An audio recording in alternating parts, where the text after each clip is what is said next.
जिस महिला को फांसी होनी थी, जेलर साहब उस महिला के पास जाकर कहते हैं कि फांसी से पहले अगर आपकी कोई अंतिम इच्छा है तो वो आप बता दीजिए।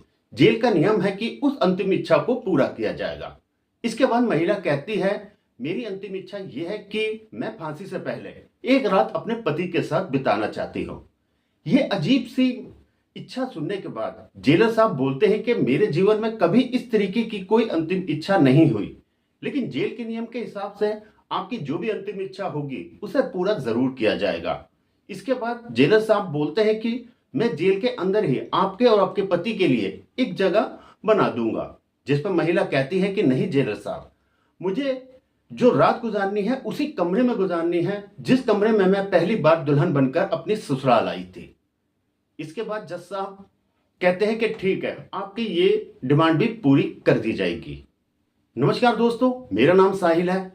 आज आप देख रहे हैं एक दिल छू लेने वाली कहानी जो कि लखनऊ यूपी से है। दोस्तों, इस कहानी को पूरा जरूर सुनिए और अगर कहानी आपको अच्छी लगे तो आप अपने दोस्तों के साथ शेयर करें और कमेंट्स में बताएं आपको कहानी कैसी लगी, और साथ ही हमारी इस वीडियो को लाइक करके चैनल को सब्सक्राइब जरूर कर लें। विजय की शादी सुरभि से होती है। सुरभि स्वभाव की बहुत अच्छी लड़की थी। वो अपनी ससुराल में आने के बाद बहुत ही जल्दी अपने ससुराल का दिल जीत लेती है। उसके सास ससुर बहुत उससे ज्यादा खुश होते हैं। ससुराल में उसका एक देवर भी होता है जिसका नाम बंटी होता है। बंटी को वो सुरभि बहुत ज्यादा प्यार करती थी, मानो जैसे अपने बेटे से प्यार करती हो। बंटी भी सुरभि को अपनी माँ ही अक्सर कह के बुलाया करता था। यह देख के विजय अक्सर बहुत खुश होता था कि हमें हमारे परिवार में बहुत ही अच्छी लड़की मिली है और इसके आने के बाद हमारे परिवार में सिर्फ खुशियां ही खुशियां हैं। शादी के बाद जब विजय ऑफिस पहुंचता है तो उसका दोस्त अनिल बोलता है कि तूने गुपचुप शादी कर ली, तूने हमें ना बुलाया, अब तू जल्दी से हमें कोई पार्टी दे बढ़िया से। विजय बोलता है कि ठीक है, मैं सब दोस्तों को पार्टी दूंगा, उस दिन तुम ले लेना। यह सुनने के बाद अनिल नाराज हो जाता है, कहता है कि मुझे तेरे से अलग पार्टी चाहिए, भाभी के हाथ का बना हुआ खाना खाना है, मैं तेरे घर आके पार्टी करना चाहता हूं। क्योंकि अनिल और विजय में बहुत ही अच्छी दोस्ती थी, इसलिए विजय उसे मना नहीं कर पाता और उसे अगले दिन अपनी पार्टी में बुला लेता है।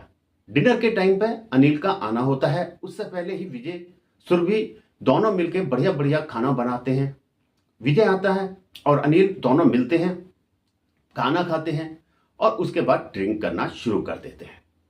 नशा चढ़ने के बाद अनिल बोलता है कि विजय यार, तेरी बीवी तो बहुत मस्त है यार, इससे तो मेरी शादी होनी चाहिए थी। वो इस तरीके की कुछ बातें करता है। सुरभि को ये बातें बिल्कुल पसंद नहीं आती, लेकिन वो कुछ कह नहीं पाती। जब देखता है अनिल कि विजय थोड़ा नशे में है तो वो उठ के उसके साथ भी, सुरभि के साथ भी कुछ कुछ अश्लील हरकतें करने लगता है। सुरभि इसका विरोध करती है और इसके बाद अनिल रुक जाता है, लेकिन वो फिर भी उसकी तरफ लगातार देख रहा था और कह रहा था कि भाभी तुम इतनी सुंदर कैसे हो सकती हो। दोस्तों, सुरभि जो थी वो देखने में बहुत ही ज्यादा सुंदर थी और बहुत ही अच्छी थी। अक्सर कहा जाता था कि ऐसा लगता है जैसे इसको अपने हाथों से भगवान ने बनाया हो। खैर, स्टोरी में आगे बढ़ते हैं। इसके बाद में अनिल अपने घर चला जाता है और अगले दिन सुरभि इस चीज की शिकायत अपने पति विजय से करती है। बोलती है कि आपका दोस्त बहुत ही बदतमीज और गलत है, वो मुझ पे गलत निगाहें रख रहा था, अश्लील इशारे कर रहा था और अलग अलग तरीके की गंदी गंदी बातें कर रहा था। ऐसे दोस्तों को तुम दोबारा घर में मत आने देना। लेकिन विजय बोलता है कि अनिल मेरा बेस्ट फ्रेंड है और हम अब से नहीं बचपन से साथ थे, इसलिए उसके साथ कोई ऐसा मत करना कि वो मुझसे नाराज हो जाए। पति की बात सुनने के बाद सुरभि कहती है कि ठीक है, अगर आपका बेस्ट फ्रेंड है और आप ये चाहते हैं तो मैं उसके साथ हमेशा अच्छे से बर्ताव करूंगी। जैसे ही विजय अपने ऑफिस के लिए निकलता है, पीछे से अनिल आ जाता है और फिर से वो कहता है कि भाभी जी नमस्ते, मैं सोच रहा था यहां से गया आपसे मिलता चलो। इसके बाद सुरभि उसे अपने घर बुलाती है, चाय नाश्ता कराती है, लेकिन अभी भी अनिल के मन में वही शैतानी बातें घूम रही थी। उसके मन में एक राक्षस सा जाग गया था। वो फिर से सुरभि के साथ अश्लील हरकतें करने की कोशिश करता है। सुरभि किसी तरीके से उसे वहां से भगा देती है और कहती है कि ऐसी अगर चीजें करनी है तो दोबारा तुम यहां मत आना। लेकिन अनिल इस चीज का सिलसिला जारी रखता है और सुरभि दूसरी तरफ इस चीज का न सिर्फ विरोध करती है बल्कि विजय से भी कई बार इसकी शिकायत कर चुकी थी। वहीं दूसरी तरफ विजय हर बार इस बात को कुछ न कुछ कहकर टाल देता था। अब सुरभि के समझ नहीं आता था कि वो क्या करे और क्या ना करे। एक दिन पता चलता है कि विजय को ऑफिस टूर पर कहीं दूर जाना था। ये बात जब अनिल को पता चलती है तो वह सोचता है कि यह मौका सबसे अच्छा है। उसे यह भी पता था कि सुबह के टाइम में बंटी स्कूल चला जाता है और घर में उसके जो माता पिता हैं वो अक्सर मंदिर के लिए चले जाते हैं, तो घर में उसके सिवा अकेला कोई नहीं होगा। वो मौका देखता है और सुबह में घर पहुंच जाता है। सुरभि उससे फिर से एक अच्छे से बर्ताव करती है, क्योंकि विजय ने अक्सर उससे कह रखा था कि ये मेरा बेस्ट फ्रेंड है, मेरा दोस्त है, भाई की तरह मानता हूं, इसके साथ हमेशा अच्छे से बर्ताव करना। इसलिए इतना सब कुछ होने के बाद भी सुरभि उसे पूरा सम्मान देती है और उसको सब कुछ खाना पीना नाश्ता जो भी होता है वो सब कराती है। लेकिन जिस समय सुरभि किचन में कुछ बना रही थी तभी वो पीछे से अनिल पहुंच जाता है और उसके साथ जबरदस्ती करने लगता है।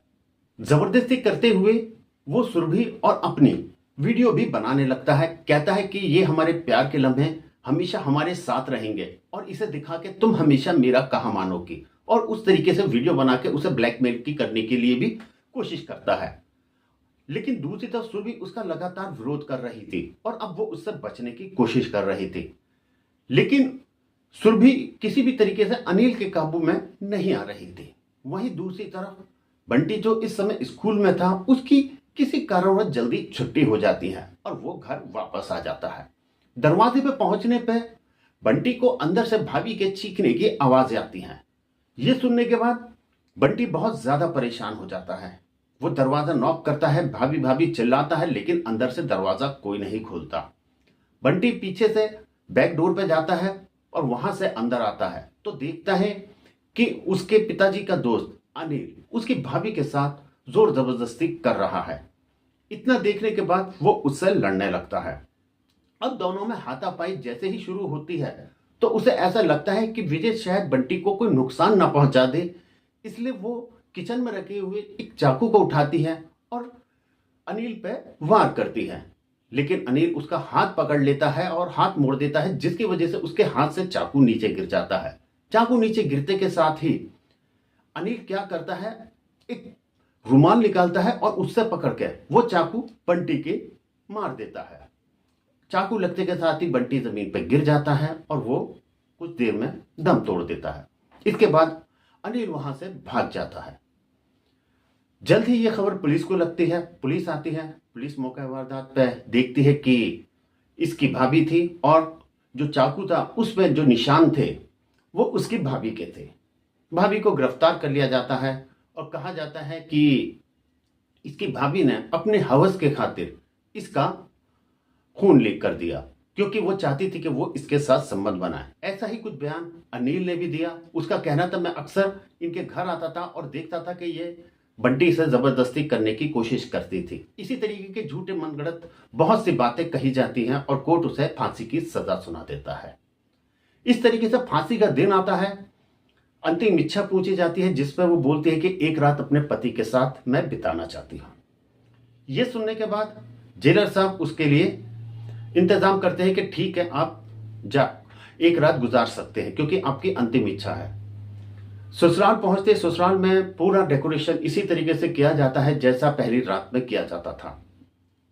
लेकिन जेलर साहब पहले से ही उस कमरे में खुफिया कैमरा लगा देते हैं ताकि अंदर की होने वाली सभी बातें भी सुन सके और साथ ही अंदर वो लोग कर क्या रहे हैं वो भी देख सके, ताकि कैदी के साथ या किसी और के साथ किसी भी तरीके का कोई हादसा ना हो सके। इसके बाद में इसको भेजा जाता है कुछ महिला कांस्टेबल और पुलिस वालों के साथ में, और वो अपने रूम में जाती है जहां उसका पति पहले से मौजूद था। पति देखने के बाद उससे बहुत ज्यादा गुस्सा होता है, लेकिन वो कहती है कि मुझे कल फांसी हो जानी है और ये मेरी एक अंतिम इच्छा थी, इसलिए मैं आपसे कुछ नहीं चाहती, मैं सिर्फ ये चाहती हूँ कि आप कुछ देर मेरी बात सुन लें। इसके बाद क्योंकि पति भी उसे बहुत प्यार करता था और पति को भी विश्वास नहीं था कि वो ऐसा कर सकती है। पति भी सोचता है कि आखिरी समय है, इसलिए मैं इसकी बात कम से कम आज तो सुन लूं। उसके बाद वो बताना शुरू करती है कि किस तरीके से आपके दोस्त मुझे परेशान करते थे और आपसे लगातार कहने के बाद भी शिकायतें करने के बाद भी आप हमेशा अपने दोस्त का पक्ष लेते थे।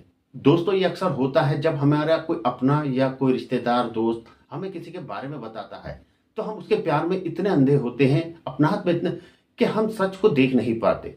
और यही गलती कुछ विजय और सुरभि के रिश्ते के बीच में हुई थी। अगर वक्त रहते विजय ने सुरभि की बात सुनी होती तो शायद ये हादसा टल सकता था। चलिए कहानी को आगे बढ़ाते हैं। एक दिन उसका दोस्त अनिल आता है और उसके साथ जबरदस्ती कर रहा था। उस दिन बंटी की जल्दी छुट्टी हो जाती है और बंटी उसको ये हरकत करते हुए देख लेता है।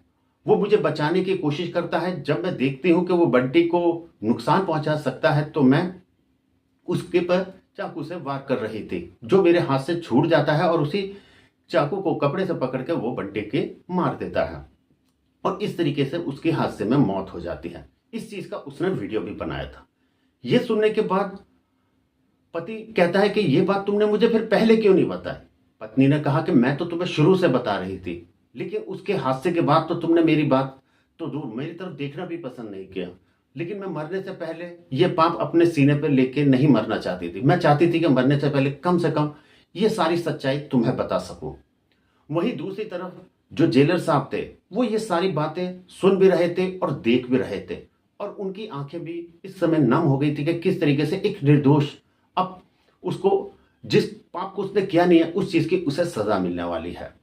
वो तय करते हैं कि मैं किसी भी तरीके से इसकी मदद करूंगा। वहीं पति और पत्नी दोनों फूट फूट के फिर रोने लगते हैं और कहते हैं कि काश मैंने तुम्हारी बात सुनी होती तो आज ये दिन ना देखना पड़ता।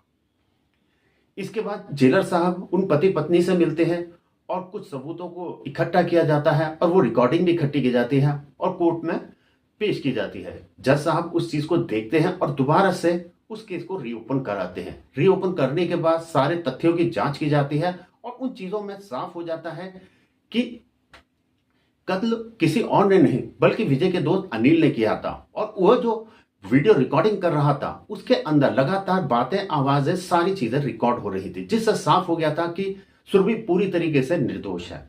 इसके बाद कोर्ट उसे बरी कर देता है और उसके बाद अनिल पे केस चलना शुरू हो जाता है। दोस्तों, आपको ये कहानी कैसी लगी आप हमें कमेंट्स बॉक्स में जरूर बताएं।